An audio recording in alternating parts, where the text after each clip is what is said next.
El lugar más bonito del mundo. Autora Anne Cameron. Capítulo 1. Me llamo Juan y vivo en las montañas de Guatemala. Hay 3 enormes volcanes cerca de mi pueblo, que se llama San Pablo y que está rodeado de montes escarpados. En las empinadas laderas hay campos muy verdes. Son las plantaciones de maíz, ajos y cebollas. En los valles, los frutos rojos de los cafetales maduran a la sombra de grandes árboles. Hay muchas flores en mi pueblo y muchas aves: águilas, oropéndolas, búhos, picaflores y bandadas de loros que se lanzan desde los árboles para robar nuestro maíz parloteando en esa lengua suya que solo ellos entienden. San Pablo está al borde de un gran lago y hay otros 7 pueblos en sus orillas alrededor de él. La gente va de un pueblo a otro en lanchas, con motor o en canoa. Hay una carretera, pero no es buena. Nunca he ido a los otros pueblos, siempre he estado en San Pablo. En las noches tranquilas me gusta bajar hasta la orilla del lago y mirar las luces de las lanchas de los pescadores que se reflejan en las aguas oscuras. Veo también las luces de los pueblos que están al otro lado del lago y los miles de estrellas que brillan allá arriba en el cielo. Y me parece como si cada una de estas luces me estuviera diciendo: no estás solo, nosotras estamos aquí contigo. En San Pablo hay perros sin amo y polvo en las calles, muy pocos coches y solo algunos autobuses que vienen de las grandes ciudades. Hay unas pocas mulas que acarrean leña desde las montañas y hay mucha gente que también acarrea cosas: cántaros de agua, grandes cestos de pan o de verduras colocados en la cabeza, niños sujetos a la espalda y algunas veces hasta pesadas vigas de madera llevadas al hombro. Todo lo que necesitan transportar. Como no hay muchos coches, si alguien quiere algo, tiene que cargar con ello por muy pesado que sea. Cuando llega la noche, las gentes dejan de acarrear cosas. A esa hora salen de casa solo para pasear por el pueblo, divertirse, contar historias y charlar con los amigos. Todo el mundo anda por las calles, por el centro de las calles, y si un coche llega cuando alguien está hablando de algo interesante o contando una buena historia, pues el coche tiene que esperar, porque nadie se apartará para dejarle paso hasta que la historia se termine. Aquí las historias son importantes, los coches no. Junto a la playa hay algo que es de verdad muy, muy bonito. Es una casa de un solo piso, pero muy grande, con muchas ventanas. Está rodeada de flores y palmeras y tiene pavos reales andando por el césped y una puerta de hierro por la que se sale directamente al lago. Allí nací yo. Bueno, la verdad es que yo nací en una casita que hay detrás de la casa grande. Mi padre era el guarda de la casa grande, y a él y a mi madre les habían dejado la casa pequeña para que vivieran. Después de nacer yo, mi padre quería salir por las noches con sus amigos, igual que lo hacía cuando todavía no estaba casado con mi madre, y mi madre le decía que no tenían suficiente dinero para eso, así que se pelearon y un día mi padre se marchó. Me contaron que tomó el autobús y se fue a la capital, que no está muy lejos. Nunca volvió para vernos a mi madre o a mí. La verdad es que yo me acuerdo más de los pavos reales que andaban por el césped de la casa donde vivíamos que de mi padre. Cuando mi padre se marchó, los dueños de la casa grande contrataron a otro guarda, y claro, quisieron que viviera en nuestra casita, así que mi madre tuvo que marcharse. Solo tenía 17 años y nada de dinero, ni sabía cómo iba a poder cuidar de mí, así que ella y yo nos fuimos a casa de mi abuela. El abuelo se murió hace ya mucho tiempo, pero por suerte la abuela no es pobre. Tiene una casa hecha de bloques de cemento. Las ventanas no tienen cristales, pero tienen puertecillas de madera que la abuela cierra por las noches o cuando llueve. La casa tiene 4 habitaciones y en las paredes de las 4 cuelgan muchos cuadros que ha pintado mi tío Miguel.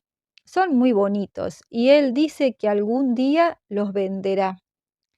En la parte de afuera la abuela tiene muchas flores, así que la casa está muy bonita. Claro que lo mejor de todo es que la abuela es la dueña de la casa y del terreno donde está. Guarda los documentos que lo dicen en una caja de hierro debajo de su cama. Sabe muy bien lo que dicen porque una persona de su confianza se los leyó y nadie, gracias a Dios, puede quitarle a la abuela su casa ni el terreno que la rodea. La casa de la abuela es grande, pero está bastante llena de gente porque mis 3 tíos que no están casados viven con nosotros y también alguna de mis 5 tías casadas y sus hijos vienen a veces a quedarse durante un tiempo. Hasta los hijos de sus primos han vivido temporadas con nosotros. La cosa es que si alguien de la familia se queda sin trabajo o se pone enfermo o no se lleva bien con su marido o tiene cualquier otro problema, se viene a vivir con la abuela. Ella se ocupa de todo el mundo hasta que el que sea puede arreglárselas por su cuenta. Aunque algunas veces se ve claramente que a ella le gustaría que la gente no tardase tanto en arreglar sus cosas y marcharse.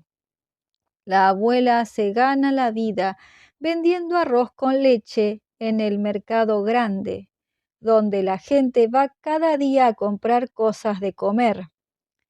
El arroz con leche que hace la abuela es especial. No se come con cuchara, se bebe caliente en un vaso. Es un líquido espeso y dulce, y le pone mucha canela. Nadie en el pueblo sabe hacer un arroz con leche como el de la abuela. Se levanta a las 5 de la mañana para empezar a hacerlo. Ha hecho esto mismo casi todos los días de su vida desde que tenía 13 años. Cuando nos vinimos a vivir con la abuela, yo dormía en la misma cama que mi madre y me despertaba cada mañana oyendo los ruidos que hacían los que se estaban levantando. Oía al tío Miguel que murmuraba entre dientes: ¿Dónde está mi zapato? Mi zapato, mi zapato. Y a mi tía María que regañaba a su hijo Carlitos: ¿Otra vez te has meado en la cama? Y a Angélica, la regordeta hija pequeña de mi tía Tina, que lloraba porque no quería meterse en la ducha. Y me llegaba el olor de la leña quemándose en la cocina y el del arroz con leche hirviendo en el caldero grande y ahumado, y el de las tortillas que estaban haciéndose para el desayuno. Entonces mi madre y yo nos levantábamos y nos íbamos con nuestras toallas porque era nuestro turno de usar la ducha. La abuela tiene agua corriente en su casa, pero la mayoría del pueblo no la tiene. Ella dice que la necesita para mantener su negocio de hacer arroz con leche, pero en casa de la abuela no hay electricidad ni agua caliente. Dice que la electricidad y el agua caliente son cosas caras y no necesarias. Capítulo 2. Así que mi madre y yo vivimos juntos en casa de la abuela durante un tiempo. Mi madre ganaba un poco de dinero limpiando por las casas y lavando la ropa de gente del pueblo en el lavadero que hay detrás de la casa de la abuela. Por las noches me llevaba con ella a dar un paseo por el pueblo y nos encontrábamos con sus amigos y hablábamos con todos y era divertido. Una noche cuando estábamos paseando, un hombre se acercó a mi madre, sonriendo muy alegre. Dijo, «Qué guapo es tu chico, se parece mucho a ti». Y luego me compró un caramelo y se quedó hablando con mi madre un rato. Al poco tiempo, cada vez que salíamos de paseo nos lo encontrábamos y se venía con nosotros. Después una noche invitó a mi madre a un baile y desde la noche del baile mi madre empezó a dejarme en casa cuando salía, seguramente porque quería estar sola con él.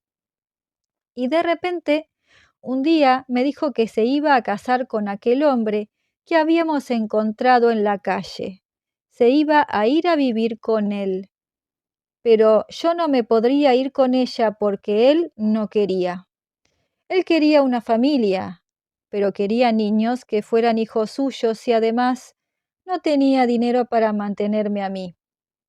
Y aquel mismo día, mi madre se fue de casa de la abuela para ir a vivir a casa de mi padrastro, que tenía una casa con una sola habitación. No tenía cama. Así que él y mi madre entraron en casa de la abuela y desmontaron la cama en que habíamos dormido ella y yo, y se la llevaron a su casa. La abuela no estaba en casa cuando ellos se llevaron la cama. Es casi seguro que ella no les hubiera dejado que se la llevaran. Cuando se estaban llevando la cama, yo los seguí hasta la carretera, pero mi madre me dijo, «Tú quédate ahí, Juan». Así que yo me volví a casa. Después que se fueron, yo no supe qué hacer. Así que anduve de acá para allá por la casa todo el día hasta que volvió la abuela y le enseñé la habitación en que había estado nuestra cama. Se puso muy seria y dijo, «Así que ahora no tienes cama». Yo me eché a llorar. Ya es bastante malo no tener padre ni madre, pero no tener siquiera un sitio donde dormir es todavía peor. Cuando dejé de llorar le pedí a la abuela que me dejase dormir con ella, pero me dijo que no. «Tengo que trabajar muchísimo», me dijo, «y necesito descansar.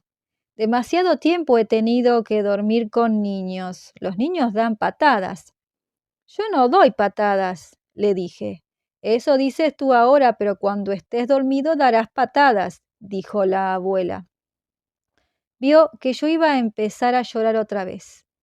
«Espera un momento», dijo. «Vamos a prepararte algo». Anduvo rebuscando por la casa y encontró un montón de sacos de arroz vacíos. Los puso amontonados junto a su cama y me dio una de sus mantas. Como a las 5, antes de la hora de cenar, ya había terminado de preparármelo todo. Creo que ella se había dado cuenta de lo triste que yo estaba porque ya no tenía a mi madre y me sentía abandonado, y pensó que si por lo menos tenía un sitio donde dormir ya no estaría tan asustado. Entonces me dijo, «Bueno, nieto, puedes quedarte aquí, pero ya conoces la regla acerca del portón de entrada. Ya sabes que hay que obedecerla sin falta». «Sí, abuela», le contesté. Alrededor de la casa de la abuela hay una verja muy alta que tiene un portón de madera con una cerradura que ella cierra todas las noches. Los únicos que tienen llaves, además de la abuela, son mis tíos. Todos los demás tenemos que entrar antes de las 8:30. Después de esa hora, la abuela no se levanta para abrir a nadie. Por muy fuerte que alguien llame a la puerta, da igual, ella se hace la sorda y tampoco deja que nadie vaya a abrir.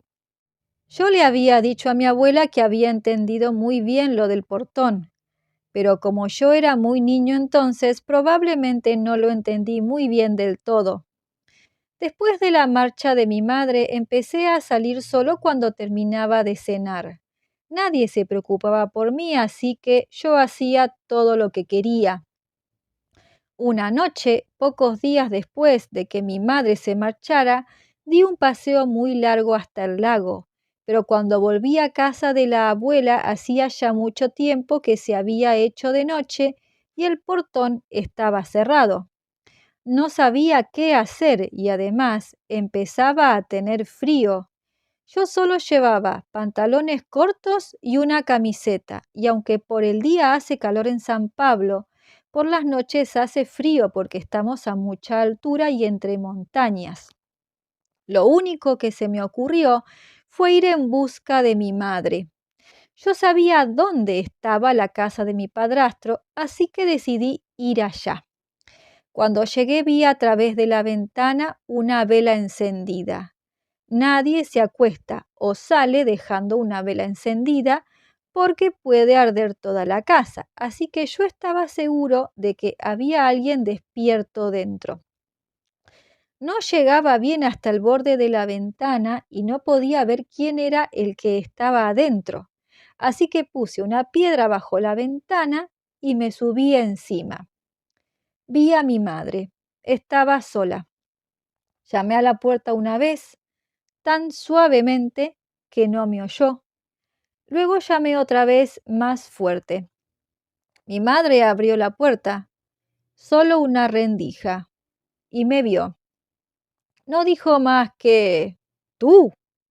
Ella sabía desde siempre la costumbre que tenía la abuela con lo del portón, y también lo tarde que era, así que comprendió que no había podido entrar en casa.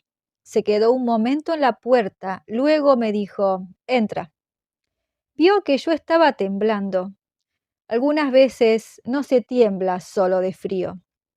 Dentro de la casa había una mesa con la vela, dos banquitos, dos platos, dos tazas y unos plátanos.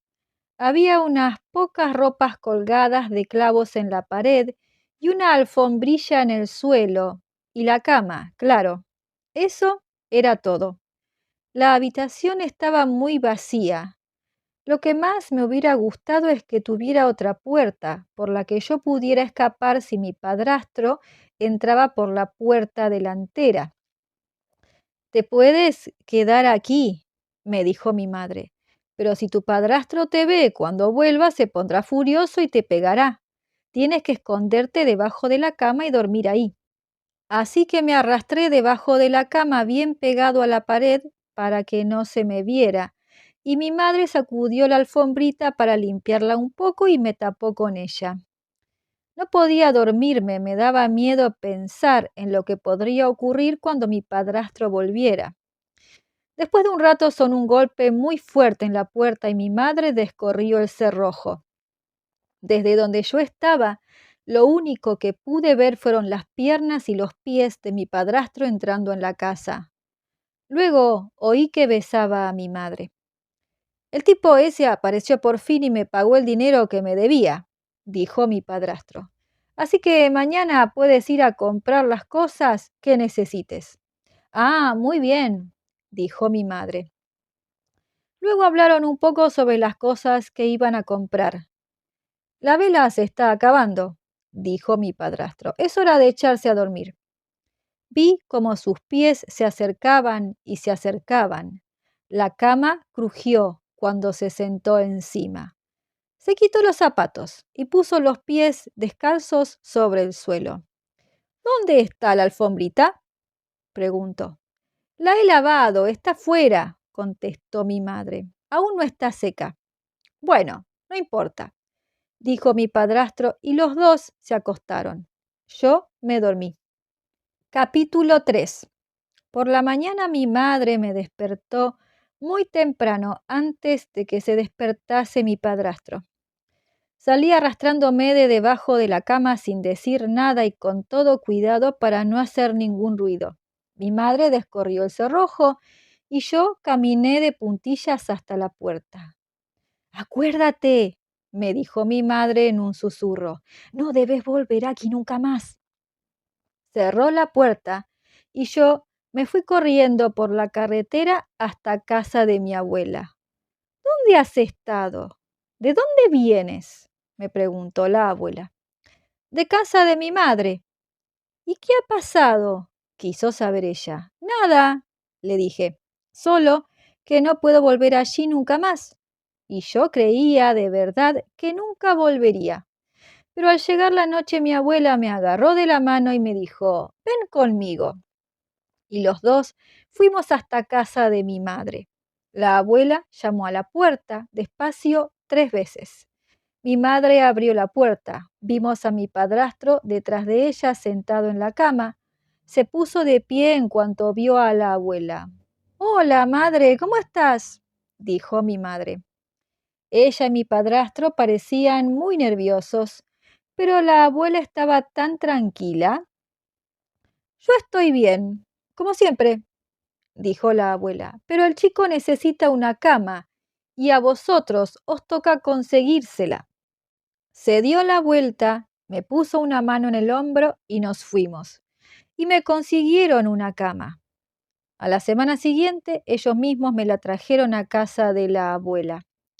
Era de madera, estaba un poco coja porque las patas no eran igual de largas, pero mi tío Luis pidió prestada una sierra y me la arregló. Después de eso yo solo veía a mi madre algunas veces por casualidad en la calle. Ella me decía siempre, «Hola Juan, ¿cómo estás?», como si yo le importara algo. Yo solo le contestaba, «Estoy bien, madre», y nada más. Un día, cuando me la encontré, me di cuenta de que estaba esperando un niño, y unos pocos meses después el niño nació. Así que tuve un medio hermano. Claro que él ni siquiera se enteró de que yo existía.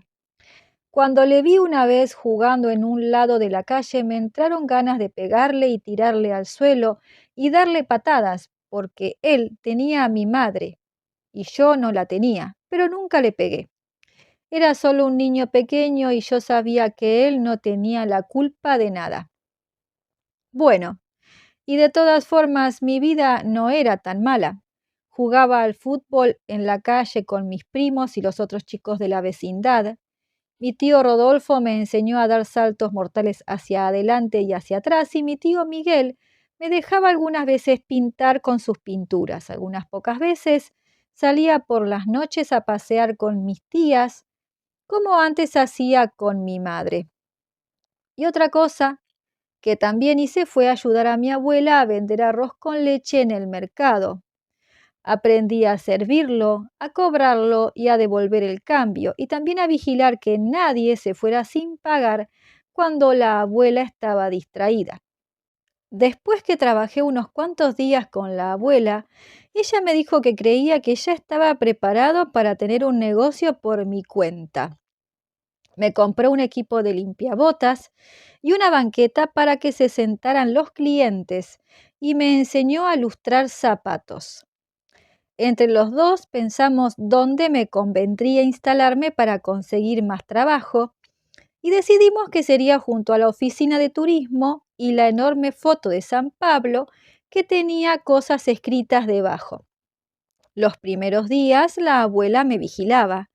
Los zapatos de los 2 primeros clientes los lustré muy bien. Los del tercer cliente me quedaron un poco menos bien.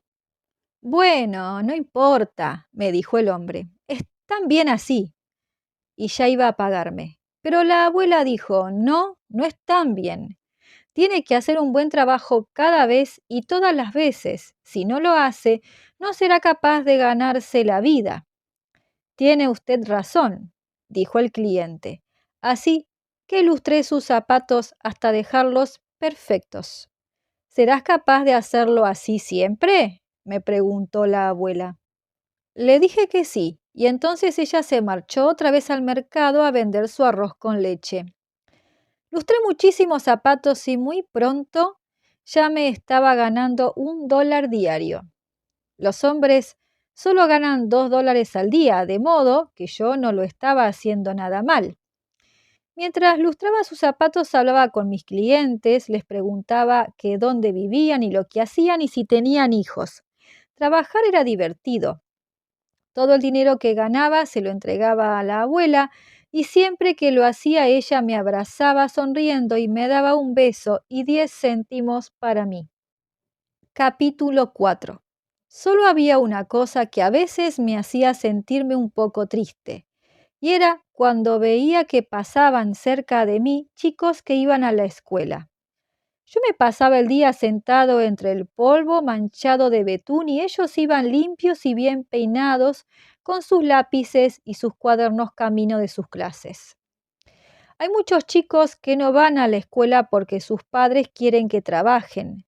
La ley dice que todos los chicos tienen que ir a la escuela hasta que cumplan 12 años, pero la verdad es que en la escuela no hay sitio para todos, así que nadie obliga a los chicos a ir.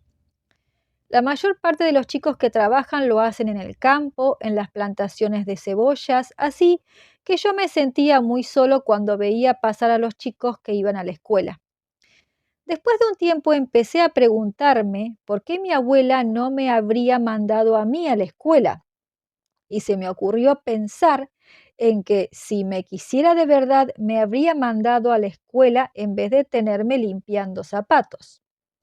Quería pedirle que me dejara ir a la escuela, pero me daba miedo decírselo. Temía que me dijera que no, porque entonces yo me daría cuenta de que no me quería por mí, sino porque estaba ganando dinero para ella. Y si ella era como mi padre y mi madre y mi padrastro que nunca se preocuparon por mí y yo me daba cuenta de que no me quería y solo estaba fingiéndolo, después acabé por decirme que mi abuela era buena, que ella no tenía la culpa de tener más necesidad de dinero que yo de escuela. Al final decidí que no necesitaba la escuela para nada, que yo solo aprendería a leer. Preguntaba a mis clientes qué letras eran las que aparecían en los letreros de los carteles. Muy pronto ya pude leer Coca-Cola, Banco de Guatemala, Oficina de Turismo y hasta lo que estaba escrito debajo de la foto de San Pablo. Cuando se me acabaron los carteles de los alrededores, alguien me dio un periódico y los clientes me ayudaron. Corté el periódico y siempre llevaba una página en el bolsillo de atrás de mi pantalón cuando iba a trabajar. Poco a poco empecé a ser capaz de leerlas casi todas. Cuando no estaba leyendo y estaba solo allí sentado esperando a los clientes, me ponía a pensar en qué estarían haciendo los chicos en la escuela y si mi abuela me querría de verdad, y era como si la vida se parase, porque todo eso era lo único en que podía pensar. Y finalmente decidí que no tenía más remedio que hacerlo. Quiero decir, preguntarle a mi abuela lo de ir a la escuela. Le pedí a un amigo mío, Roberto, un huérfano que vive en la calle, que me guardase mi caja de limpiabotas y me fui al mercado para hablar con la abuela. Se quedó muy sorprendida cuando me vio, porque creía que a aquella hora yo estaba trabajando. ¿Qué pasa, Juan?, me preguntó. Y yo le dije, abuela, quiero ir a la escuela.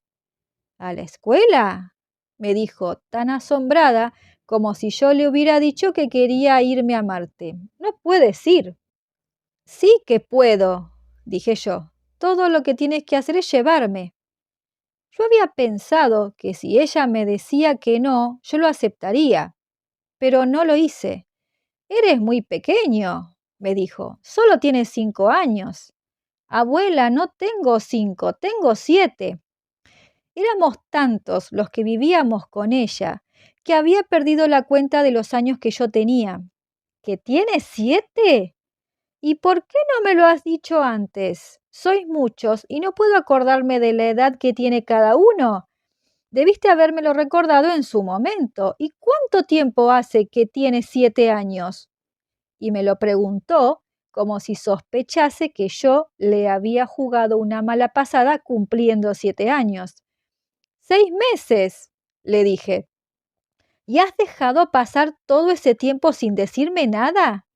Era tan importante para mí que no podía hablarte de ello. Justamente porque es importante para ti, es por lo que deberías haberme hablado de ello», dijo la abuela. «Tienes que luchar por tus cosas y no importa si pierdes. Lo que importa de veras es que no dejes nunca de batallar por conseguir lo que de verdad quieres.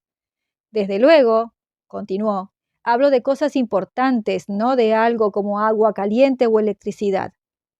Bueno, y si es verdad que ya tienes 7 años, debes ir a la escuela. Tendrías que haber estado yendo desde hace ya mucho tiempo». Capítulo 5.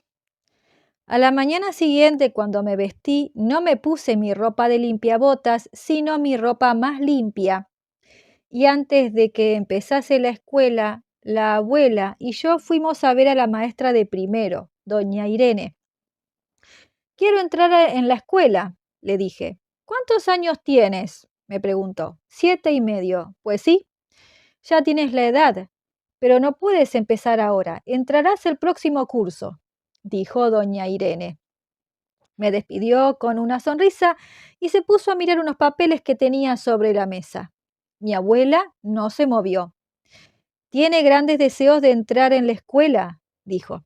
Doña Irene levantó los ojos educadamente y la miró como para reprocharle que no se hubiese enterado de lo que había dicho y que no nos hubiéramos retirado ya. «Tiene un retraso de 3 meses. Los otros chicos están ya estudiando aritmética. Mi nieto sabe aritmética, ha trabajado conmigo en el mercado. Los otros niños ya empiezan a leer un poco», dijo doña Irene. «Este chico nunca podrá alcanzarlos». «Está preparado para entrar en la escuela. Los alcanzará», afirmó mi abuela.